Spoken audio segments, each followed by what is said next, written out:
সেই আদিম যুগে স্রষ্টা যখন নিজের প্রতি অসন্তোষে নতুন সৃষ্টিকে বারবার করছিলেন বিধ্বস্ত, তার সেই অধৈর্যে ঘন ঘন মাথা নাড়ার দিনে রুদ্র সমুদ্রের বাহু প্রাচী ধরিত্রীর বুকের থেকে ছিনিয়ে নিয়ে গেল তোমাকে আফ্রিকা, বাঁধলে তোমাকে বনস্পতির নিবিড় পাহারায় কৃপণ আলোর অন্তঃপুরে।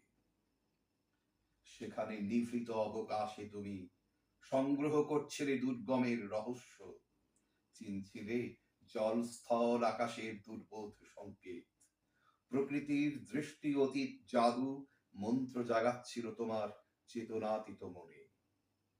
বিদ্রুপ করছিলে ভীষণকে বিরূপের ছদ্মবেশে, শঙ্কাকে চাচ্ছিলে হার মানাতে আপনাকে উগ্র করে বিভীষিকার প্রচন্ড মহিমায় তাণ্ডবের দুন্দুভি নাদে। হাই ছায়াবৃতা, কালো ঘুমটার নিচে অপরিচিত ছিল তোমার মানব রূপ উপেক্ষার আবিল দৃষ্টিতে।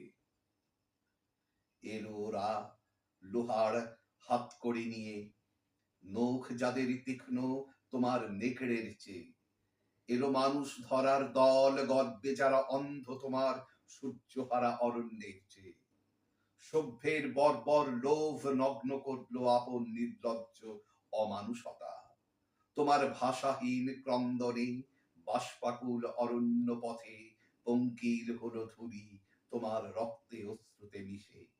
দস্যু পায়ের কাঁটা মারা জুতোর তলায় বিভৎস কাদার পিণ্ড চিরচিহ্ন দিয়ে গেল তোমার অপমানিত ইতিহাসে।